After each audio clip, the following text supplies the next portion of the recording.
함께 나누실 성경 말씀은 열왕기하 7장 3절에서 10절의 말씀, 구약성서 572년 열왕기하 7장 3절로 10절까지 제가 한 절, 여러분이 한 절씩 듣습니다. 성문호기에 나병 환자 네 사람이 있더니 그 친구에게 서로 말하되 우리가 어찌하여 여기 앉아서 죽기를 기다리랴.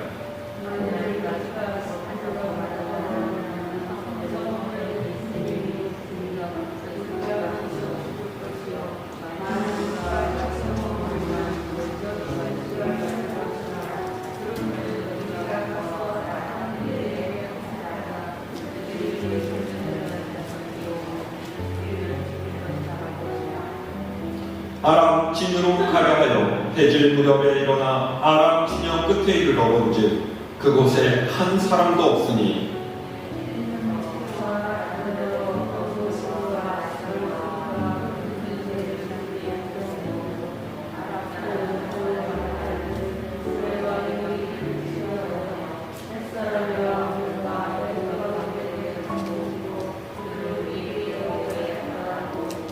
해질 무렵에 일어나서 도망하되 그 장막과 말과 나귀를 버리고 진영을 그대로 두고 목숨을 위하여 도망하였습니다.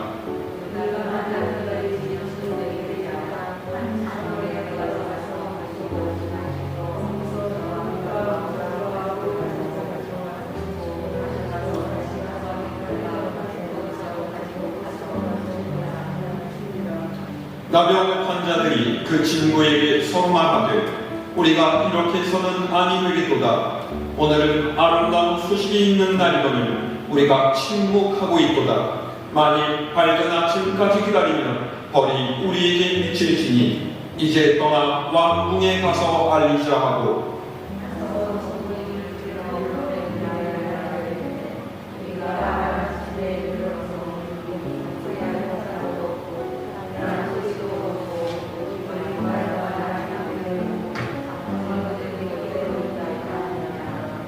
아멘.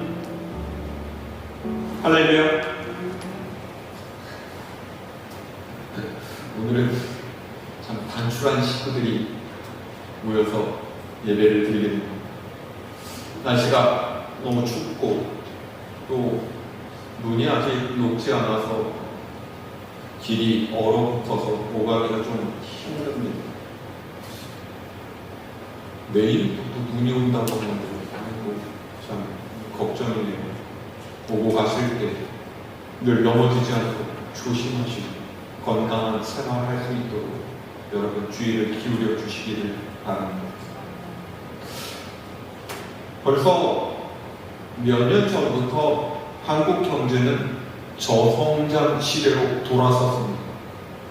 이웃나라 일본이 그랬던 것처럼 우리나라 또한 앞으로 몇 년 동안은 저성장 시대를 계속해서 겪게 될 걸로 전망이 됩니다. 경제가 어려워지면서 국민의 정신적인 스트레스와 육체적인 고달픔은 날로만 커져가고 있습니다. 그런데 현실적인 어려움도 있지만 우리를 더욱 힘들게 하는 것은 바로 미래에 대한 불확실성이라고 할 수 있습니다. 앞으로 어떻게 될지 모르겠다. 지금보다 훨씬 더 안 좋아질 수도 있다. 이런 생각이 우리를 더욱 힘들게 하는 거죠. 여기서 생겨나는 것이 바로 두려움입니다. 실제로 오늘날의 사람들은 수많은 두려움 속에서 살아가고 있죠. 학생들은 진학에 대한 두려움을 가지고 있고 청년들은 취업과 결혼에 대한 두려움을 가지고 있습니다. 장년층은 가족의 생계에 대한 두려움, 또 자녀 교육에 대한 두려움을 갖고 있고 노년층은 질병과 고독에 대한 두려움을 갖고 있습니다. 그뿐만 아니라 요즘을 살아가는 모든 사람은 안전에 대한 두려움도 갖고 있죠. 그리고 이런 두려움이 쌓이게 되면 사회가 병들어가는 겁니다. 어떤 통계에 의하면 우리나라에서 우울증을 겪고 있는 이들이 무려 250만 명이 넘는다라고 해요. 조사된 것이 250만 명이라면 조사되지 않은 사람까지 치면 훨씬 더 많지 않겠습니까?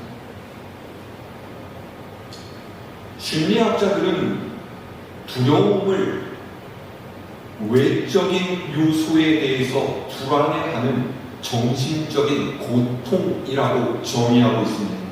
그러니까 두려움을 많이 느끼는 사람은 외적인 환경이나 상황에 지배받는 사람이라는 거죠. 이 말을 뒤집어 보면 외부의 상황과 환경에 민감한 상황일수록 더 큰 두려움을 느끼게 된다라는 거예요. 그런데 외적인 환경에 민감하지 않은 사람은 어디 있겠습니까? 어제까지만 해도 국밥 한 그릇 사 먹을 때 7,000원이었는데 오늘 10,000원이 되었다라면 분명히 식당을 찾은 사람들은 빠듯한 살림살이를 걱정하면서 망설일 수밖에 없습니다. 얼마 전까지 건강하던 친구가 투병 생활을 시작했다라고 하는 소식을 듣게 되면 혹시나 나도 그렇게 되지는 않을까 불안해하는 것 당연합니다. 다시 말해서 우리의 삶이 우울해지는 이유는 경제적인 어려움이나 정치적인 혼란이 있지 않아 모든 사람의 마음으로 어느샌가 쑥 들어오는 두려움이 우리의 인생을 우울하게 만드는 주범이라는 거죠. 그래서 성경에는 두려워하지 말라라는 말이 굉장히 많이 기록되어 있습니다. 이 말은 매일매일 두려워할 수밖에 없는 상황 속에서 살아가는 우리에게 믿음으로 두려움 없는 삶을 살라 하시는 하나님의 권면입니다. 그러면 말씀대로 우리가 이 세상 속에서 두려움 없이 믿음을 가지고 살아가기 위해서 갖춰야 할 것이 무엇이겠습니까? 그것은 바로 용기. 국어사전에서 용기라는 단어를 찾아보면 굳세고 씩씩한 기운 이렇게 되어 있습니다. 굳세고 씩씩하다는 것은 어떤 어려움 속에서도 흔들리지 않고 주어진 삶에 최선을 다할 수 있는 힘을 의미합니다. 꺾이지 않고 무너지지 않는 삶이란 용기가 있을 때만 가능하다라는 거죠. 모쪼록 오늘의 두려운 삶 가운데서도 용기를 내고 믿음으로 인생의 끝까지 잘 달려갈 수 있는 여러분 모두가 되실 수 있기를 바랍니다. 자, 그러면 이 용기 어떻게 얻을 수가 있겠습니까? 그냥 힘을 내자, 두려워하지 말자 이렇게 생각하는 것만으로 얻을 수가 있을까요? 만약에 그렇게 쉽다면 두려움이 우리의 삶을 우울하게 만들 일은 없을 거예요. 오늘 말씀은 아람이라는 나라와 북이스라엘 간의 전쟁 속에서 일어난 한 사건을 기록하고 있는 이 사건 배경이 이렇습니다. 아람왕 벤하닷이 많은 군사를 일으켜서 북이스라엘로 쳐들어와 수도인 사마리아 성을 포위했어요. 수천 번 밀린 북이스라엘은 성문을 굳게 걸어 잠근 채 버티기에 돌입했죠. 아람 군대는 이 사마리아 성을 여간에서는 빼앗기 어렵다는 것을 알게 되자 성을 몇 겹으로 둘러싸고 물자의 유입을 모두 막아버렸습니다. 그러자 성 안에 있던 북이스라엘 사람들은 시간이 지날수록 힘들어지기 시작했습니다. 먹을 것, 마실 것은 점점 떨어져 가는데 아람 군대는 포위를 풀 생각을 하지 않고 기다리고 있는 거죠. 나중에는 식량이 다 떨어지고 굶주림이 온 성을 덮쳐서 비둘기 똥까지도 돈을 주고 사먹는 형편이 되고, 심지어 자신들의 아이들까지 삶아 먹으려고 하는 그런 일이 벌어졌어요. 이렇게까지 되니까 모든 백성이 왕을 원망하고 북이스라엘 왕은 선지자 엘리사에게 사람을 보냅니다. 우리가 다 굶어 죽게 되었는데 도대체 이 일을 어떻게 하면 좋겠느냐라고 하는 거죠. 그러자 엘리사가 대답합니다. 하나님께서 해결하실 것이고 내일 이맘때면 우리가 모든 식량을 평소대로 먹게 될 것입니다. 정말 그럴까요? 이 말을 듣고서 왕의 곁에 있던 한 장관이 코웃음을 쳤습니다. 아니, 무슨 소리를 하는 거예요? 눈이 있으면 저 성을 둘러싼 아람 군대를 보시고 저들이 그렇게 쉽게 물러나겠어요? 하나님께서 하늘에 창을 내신다라고 해요. 절대로 일어날 수가 없는 일. 자, 이렇게 성 안에서의 분위기는 갈수록 험악해져가고 있는데, 여기서 성경은 포커스를 갑자기 다른 곳으로 돌려서 이야기를 이어가요. 바로 오늘 우리가 읽은 말씀입니다. 자, 3절 말씀 다시 함께 읽어볼까요? 시작. 성문 어귀에 나병 환자 네 사람이 있더니 그 친구에게 서로 말하되 우리가 어찌하여 여기에 앉아서 죽기를 기다리랴. 아멘. 사마리아 성문 어귀에 나병 환자 네 사람이 있었다라고 했습니다. 여기서 성문 어귀라는 말은요, 성 바깥쪽을 뜻하는 말입니다.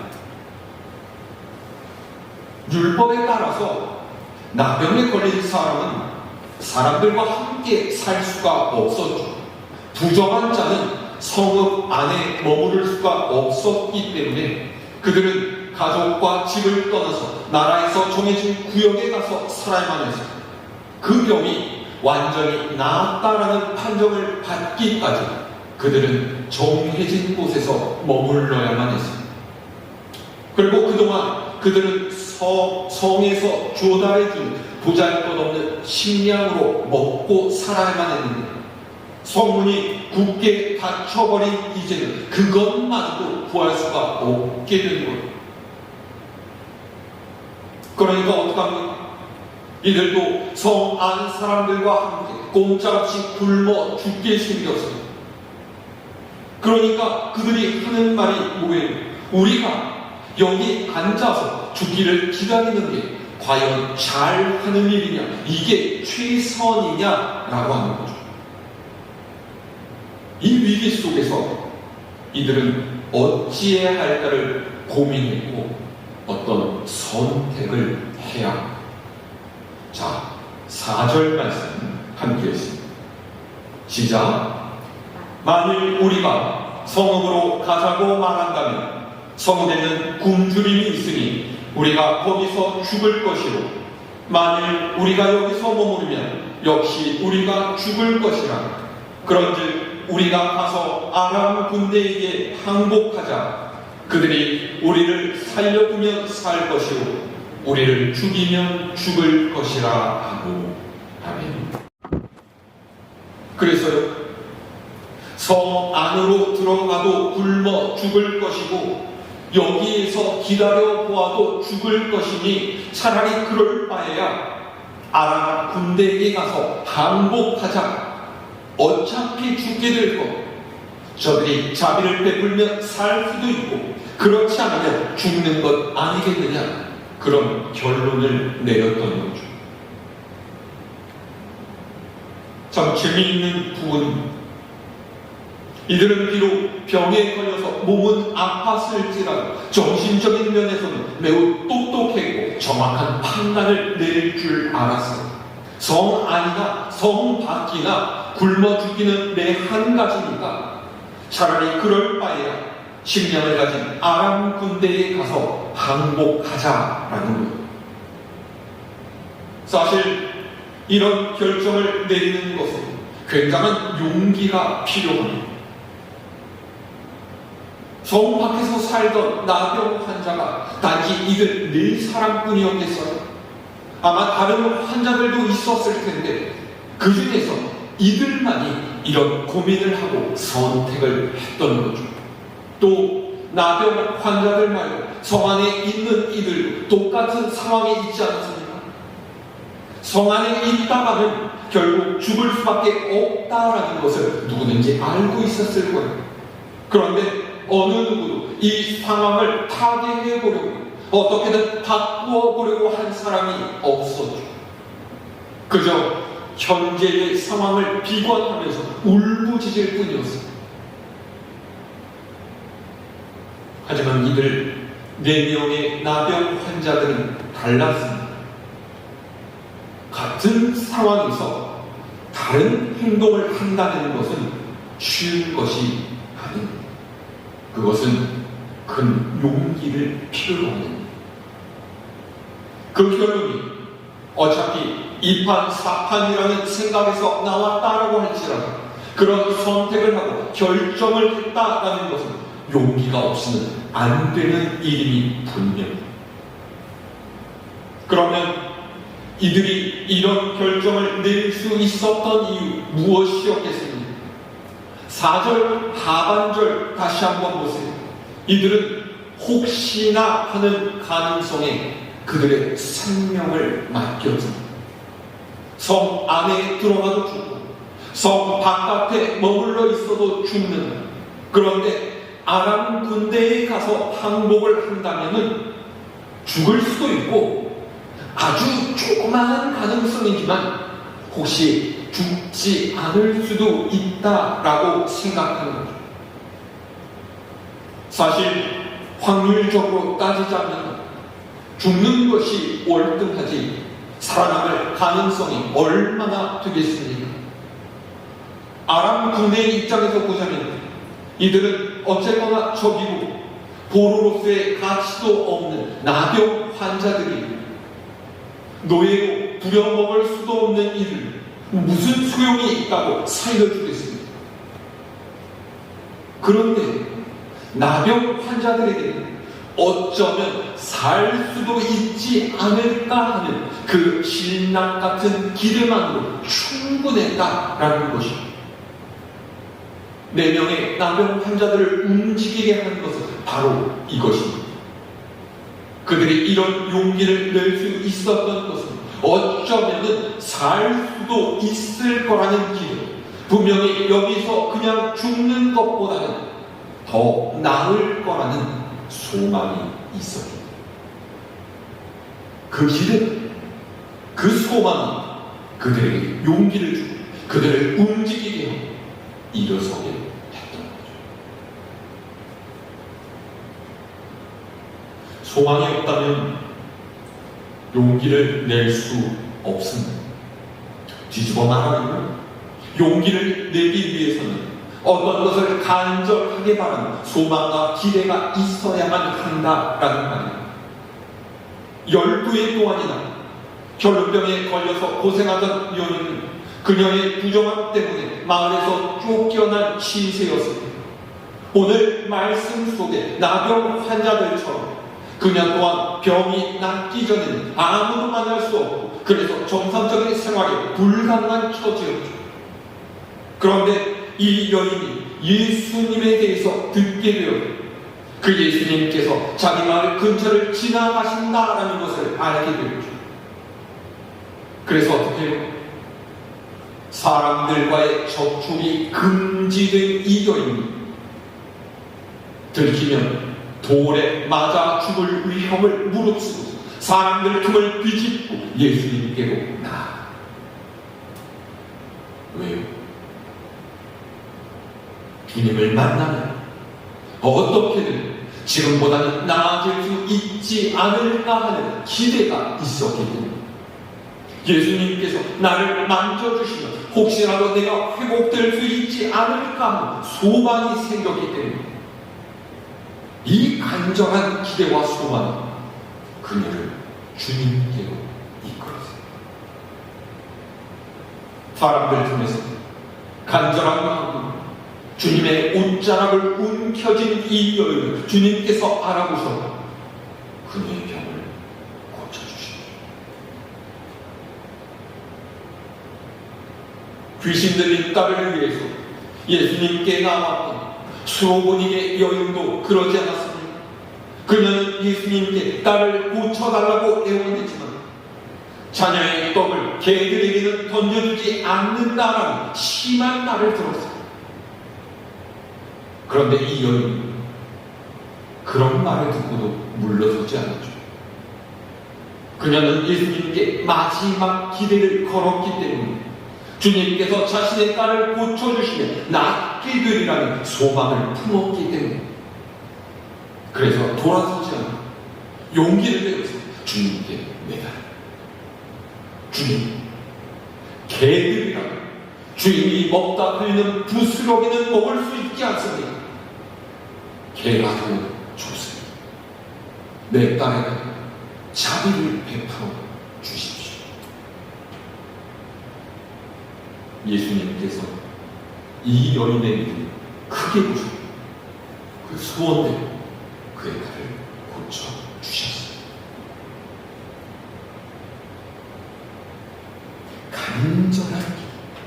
간절한 소망은 용기를 갖게끔 합니다. 믿음을 가지고 움직이게.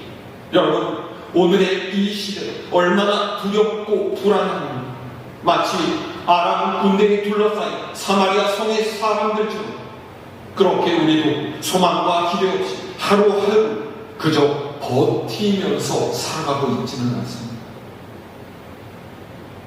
여러분의 마음은 간절한 기대와 소망을 품을 수 있기를 바랍니다. 그 기대와 소망은 우리에게 용기를 내며 이 힘겨운 세상을 이기는 힘을 줄 줄로 믿습니다.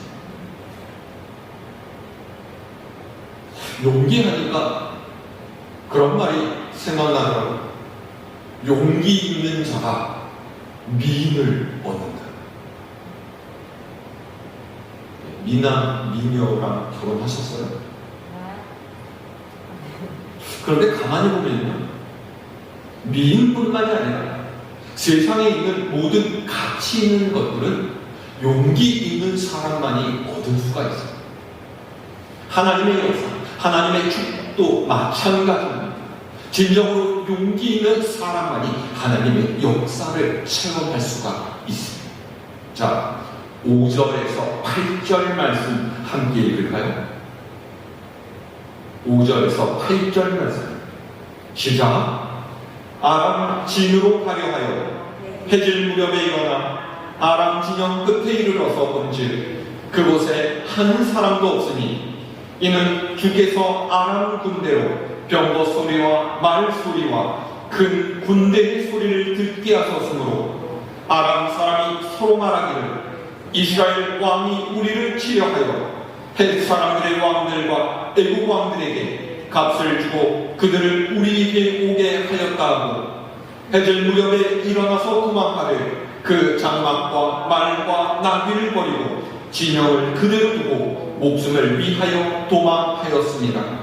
그 나병 환자들이 진영 끝에 이르자 한 장막에 들어가서 먹고 마시고 거기서 은과 금과 의복을 가지고 가서 감추고 다시 와서 다른 장막에 들어가 거기서도 가지고 가서 감춥니다. 아멘. 나병 환자들은 살 수도 있을 거라는 기대와 소망을 가지고 용기를 내서 아람 군대에게 갔습니다. 그런데 그들이 만난 것이 무엇입니까? 아람 군대가 아니라 다 도망간 빈 장막들 뿐이었습니다. 6절에서 7절 말씀입니다. 이 기이한 상황을 설명하는 사무엘서 저자의 해설입니다. 하나님께서 아람 군대에게 큰 군대가 몰려오는 병거 소리와 말발굽 소리를 듣게 하셔서 그들로 착각을 일으키게 하시고 모든 것을 내버려 둔 채로 도망하게 하셨다라는 거예요. 놀랍지 않습니까? 그런데 여기서 우리가 잘 살펴보아야 할 것은 하나님께서 이스라엘 백성을 위해서 적군을 다 물리쳐 주셨는데 그것을 알 수 있는 사람이 없었다라는 거예요. 오직 누구만 그것을 알았어요? 바로 용기를 내서 아람 군대로 갔던 이 나병 환자 4분이었다라는 거죠. 그래서 이들은 거기서 배불리 먹고 마시고 아람 군대가 내팽개치고 간 금은 폐물과 옷가지들을 챙겼어요.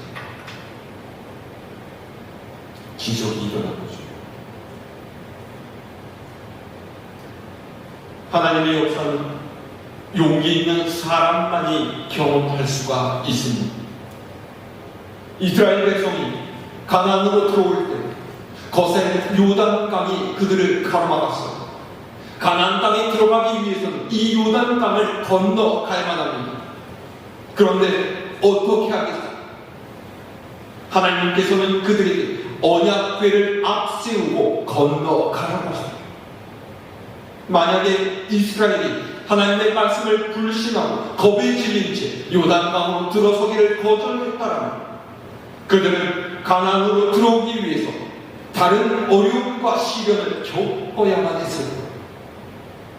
그런데 여호수아의 명령을 따라서 언약궤를 맨 제사장들이 용기를 내어 요단강으로 들어섰을 때 하나님께서는 그 강을 가르시고 그들로 마른 땅을 딛고 가나안으로 들어가는 역사를 이루셨습니다. 믿음으로 반응한 용기를 내어서 행동할 때 하나님께서는 우리로 하여금 그분의 역사를 경험하게 하신다라는 것 여러분 믿으시기를 바랍니다. 자, 그런데 용기는 자기를 위해서 내는 것뿐만이 아니라 남을 위해서 내어야 해요. 어쩌면 진정한 용기란 다른 일을 위해서 내는 것일지도 모릅니다. 자, 9절에서 10절의 말씀 읽어볼까요? 시작. 나병 환자들이 그 친구에게 서로 말하되 우리가 이렇게 해서는 아니 되겠도다. 오늘은 아름다운 소식이 있는 날이거늘 우리가 침묵하고 있도다. 만일 밝은 아침까지 기다리면 벌이 우리에게 미칠지니 이제 떠나 왕궁에 가서 알리자 하고 가서 성읍 문지기를 불러 그들에게 말하여 이르되 우리가 아람 진에 이르러서 보니 거기에 한 사람도 없고 사람의 소리도 없고 오직 말과 나귀만 매여 있고 장막들이 그대로 있더이다 하는지라. 아멘. 이 나병 환자들은 사회에서 천대받고 멸시당하던 사람들이었습니다. 당연히 마음속에 맺힌 것들이 많았을 것입니다. 그런데 이들은 지금 성읍 사람들을 위해서 이 기쁜 소식을 알리자 하고 있어요. 우리만 알고 있을 수는 없고 지금 성 안에서 이 사실을 모르고 고통당하고 있는 이들에게 이 소식을 하루빨리 알려주자 그런 거죠. 사실 모른 척할 수도 있지 않았겠습니까? 우리가 가서 얘기하지 않더라도 때가 되면 알게 되겠지. 저들이 알아서 하면 되는 거죠. 뭐 우리가 그런 것까지 신경 쓸 필요가 있나? 우리는 챙길 수 있는 것들이나 많이 챙기자.